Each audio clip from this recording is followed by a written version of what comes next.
Hello dear friends, welcome again. In the first video we have discussed about the electrolytes and we are heading towards the principles of common ion effect. लेकिन पहले video पर हमने केवल common ion effect की भूमिका ही बांधी थी और अब हम कॉमन आयन इफेक्ट को और अच्छे से समझने वाले हैं। लेकिन इसके पहले ज़रूरी है हम समझें सॉलिबिलिटी प्रोडक्ट को, जो प्रेसिपिटेशन के लिए मूलतः रिस्पॉन्सिबल है।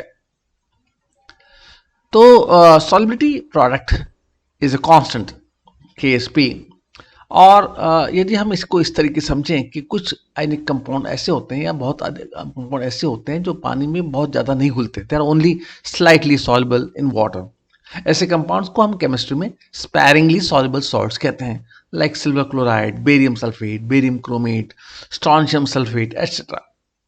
इन कंपाउंड्स का पानी में घुलने पर एक दृष्टि में ऐसा प्रतीत होता है कि वो पानी में नहीं घुले हैं, लेकिन एक बहुत थोड़ा सा फ्रैक्शन जरूर पानी के अंदर घुला हुआ होगा और उस स्थिति में there will be an equilibrium between ions and a saturated solution. यदि मैं एक उदाहरण लूँ सिल्वर क्लोराइड का, तो सिल्वर आयंस और क्लोराइड आयंस बने हैं और सिल्वर आयंस और क्लोराइड आयंस के बीच में सिल्वर क्लोराइड के साथ में एक इक्विलिब्रियम साम्यावस्था बनी हुई है।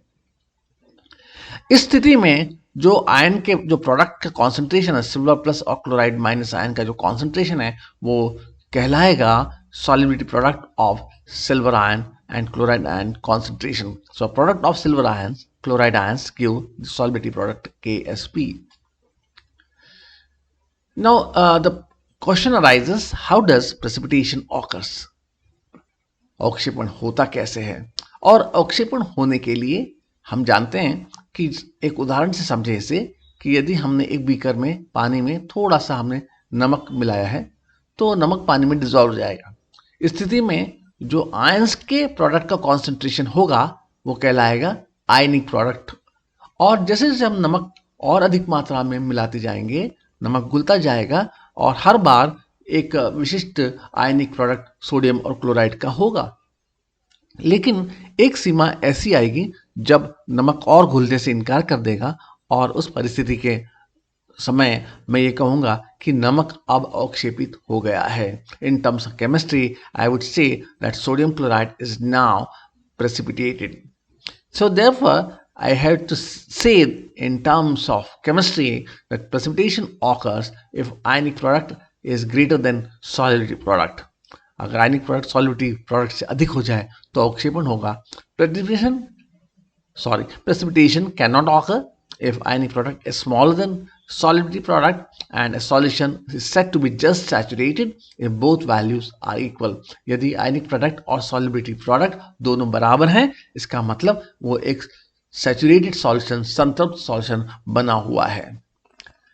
KSP का मोलर सॉलिबिलिटी से भी संबंध है। द सॉलिबिलिटी प्रोडक्ट कांस्टेंट जो संबंध है वो इस तरीके से दिया जाता है कि यदि मैं ये कहूँ कि KSP is equal to Ag plus Cl minus ion के प्रोडक्ट का कॉन्सेंट्रेशन है, तो उन दोनों में आयन के जो रेशियो है उसका अनुपात 1:1 है। यदि मैं उन दोनों को x मान लूँ, इसका मतलब हुआ KSP is equal to x square, और सीधी सच्ची बात है कि x square is equal to या x equal to root of KSP. Now if x is silver ion, so silver ion is equal to root of KSP. That's a straightforward relation that we can derive here. लेकिन chemistry के literature में x के स्थान पर s शब्द का उपयोग होता है। सो सॉलिबिलिटी को हम यदि s से डिफाइन करें तो ये जितने आयंस हो उनकी संख्या के अनुपात से प्रभावित होती है। यदि 2 आयंस पर फॉर्मूला हो तो सॉलिबिलिटी s स्क्वायर होगी, 3 आयंस पर फॉर्मूला हो तो 4s क्यूब होगी एंड सो ऑन। एक उदाहरण से इस टेबल को समझते हैं। KSP और सॉलिबिलिटी 25 डिग्री सेंटीग्रेड पर क्या वैल्यूज हैं, number of ions, formula molecule का, उनमें केटायन एनायन रेशियो क्या है और KSP के साथ सॉलिबिलिटी कितनी है। सबसे पहला उदाहरण हमने लिया है मैग्नीशियम कार्बोनेट का, जहाँ केटायन एनायन 1:1 में है, आयंस की संख्या कुल आयंस की संख्या 2 है, solubility is 1.9 × 10⁻⁴, while solubility product is 3.5 × 10⁻⁸. इसी प्रकार लेड सल्फेट, एक लेड एक सल्फेट, केटायन एनायन रेशियो 1:1, कुल आयंस है 2, KSP is 1.6 × 10⁻⁸, solubility is 1.3 × 10⁻⁴. Now, similarly, take another example of barium chromate and so on.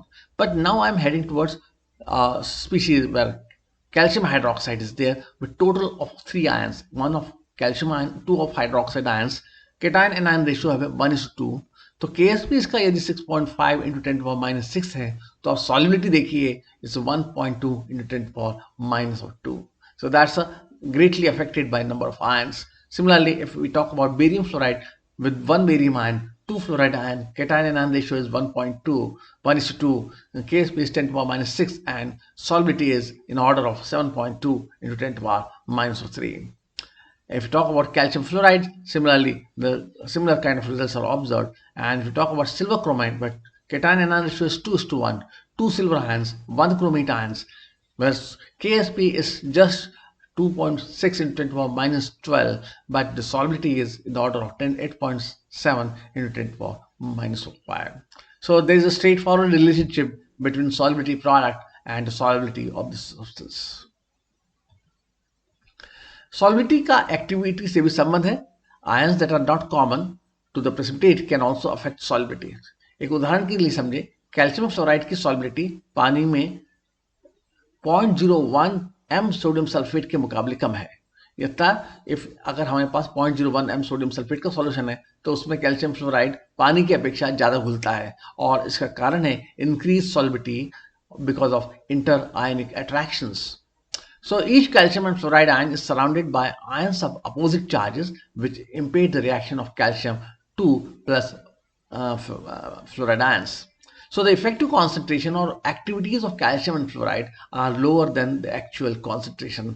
इसलिए कैल्शियम और फ्लोराइड का जो कॉन्सेंट्रेशन या जो एक्टिविटी है वो उसके वास्तविक सांद्रण से कम प्रतीत होती है.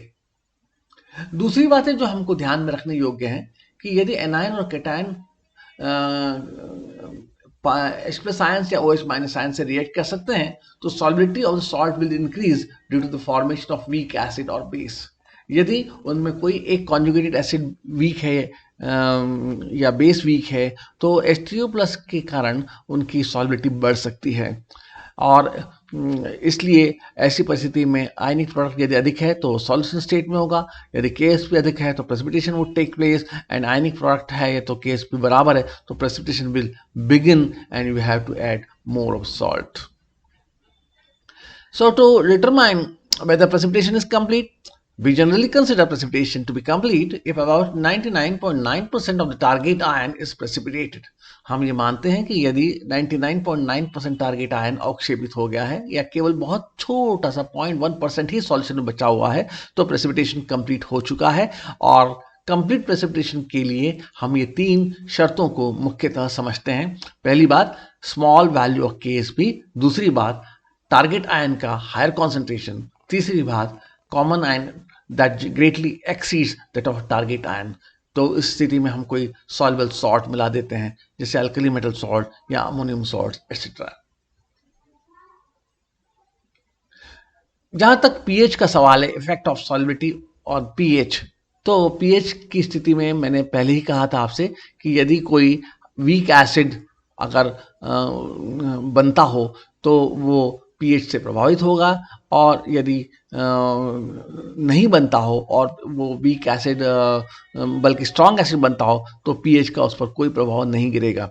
एक बहुत फेयर उदाहरण है, बहुत अच्छा उदाहरण है, उसको हम इस तरीके से समझें. Calcium fluoride. कैल्शियम फ्लोराइड में यदि मैं कुछ मिनरल एसिड्स मिलाऊं तो उस स्थिति में HF का निर्माण होगा, और HF चूंकि एक वीक एसिड है तो रिएक्शन जो है वो राइट हैंड साइड की ओर शिफ्ट हो जाएगी. इसके कारण कैल्शियम फ्लोराइड की सॉल्युबिलिटी बढ़ जाएगी.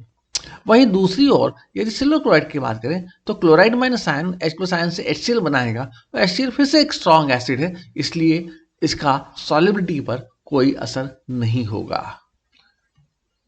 इसलिए अंत में हम कुछ बातों को ध्यान रखना चाहेंगे.